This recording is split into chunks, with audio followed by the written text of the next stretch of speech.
प्रतिदिन की तरह आज भी मैंने शाम को ऑफिस से घर लौटने पर पोर्च में बाइक खड़ी की।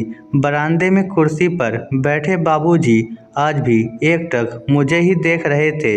मेरे एक हाथ में बैग था और दूसरा हाथ खाली। मैं वहीं बरामदे में उनके पास ही खाली पड़ी कुर्सी पर बैठ गया और पूछा, कैसे हो? सब ठीक तो है ना? हाँ बेटा, और तुम? अच्छा हूँ। पिछले 2 वर्षों से जब से माँ का देहांत हुआ है यही क्रम चल रहा था। शाम को जब ऑफिस से लौटता तो बाबूजी मुझे दालान में रखी कुर्सी पर बैठे मिलते। लगता जैसे वह मेरी ही प्रतीक्षा कर रहे हों। मुझे वह एक मासूम बच्चे की तरह गेट खुलने की ही प्रतीक्षा करते हुए मिलते। इसके बाद वह बाहर घूमने चले जाते और मैं अपने कामों में व्यस्त हो जाता। आज न जाने क्यों मुझे लगा कि बाबूजी मेरे हाथों की ओर भी देखते हैं। क्या देखते हैं मेरी समझ में न आया। अपनी टीचर की नौकरी व घर गृहस्थी में व्यस्त प्रीति दीदी हर बार की उपेक्षा इस बार रक्षाबंधन पर एक दिन रुकने का प्रोग्राम बनाकर आई थी। मेरी पत्नी रेनू दोनों बच्चों को लेकर दोपहर में दीदी से राखी बंधवाकर अपने भाई को राखी बांधने मायके चली गई। घर पर बस बाबूजी, मैं और दीदी ही थे।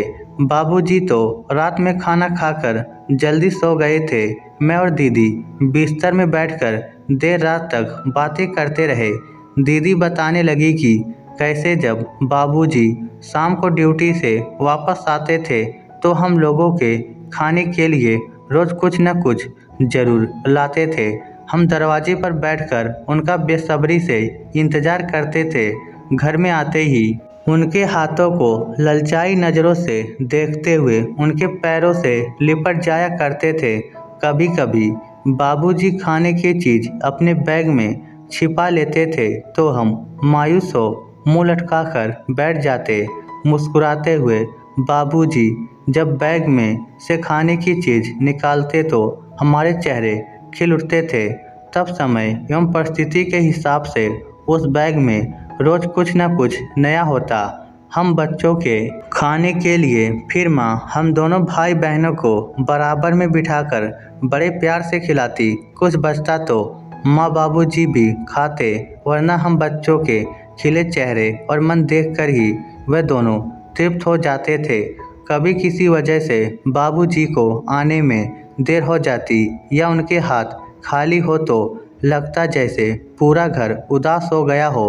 दीदी 2 साल ही तो बड़ी थी, दीदी बता रही थी, और मेरे मस्तिष्क में बाबूजी का खाली हाथों में कुछ ढूंढना कूद गया।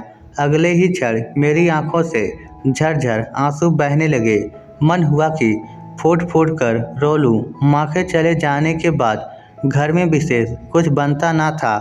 पत्नी रेनू के कामकाजी होने के कारण उसे किचन में जाने का समय कम ही मिल पाता था। इसलिए मेरी शादी के बाद भी माँ जब तक रही तब तक बाबूजी और हमें खाने पीने की विशेष चीज़ों की कमी ना रही। हे भगवान, मुझसे इतना बड़ा अपराध कैसे हो सकता है? क्यों मैं ये भूल गया कि बच्चे बूढ़े एक समान होते हैं। पिछले वर्षों की व्यस्तताओं ने मुझे और रेनू को बच्चों एवं बूढ़ों की छोटी मोटी इच्छाओं के बारे में कुछ सोचने का मौका ही ना दिया। वैसे तो अब घर में खाने पीने के लिए सब आसानी से उपलब्ध होता है, फिर भी बच्चों के साथ साथ बुजुर्गों को भी लगता है कि कोई बाहर से आता है तो कुछ ना कुछ खाने के लिए विशेष मिलेगा ही मिलेगा। मैंने ये बात दीदी को बताई तो मेरे साथ उनके भी आंसू बहने लगे। मन ही मन मैंने कुछ प्रण कर लिया था। दूसरे दिन जब मैं ऑफिस से लौटा तो आज भी बाबूजी यथावत उसी जगह व उसी मुद्रा में बैठे मिले। मैं गाड़ी की डिग्गी में से एक हाथ से बैग और दूसरे हाथ से गरम जलेबी का लिफाफा निकालकर बाबूजी की ओर बढ़ गया। बैग के अलावा दूसरे हाथ में लिफाफा देखकर बाबूजी की आंखों में चमक आ गई।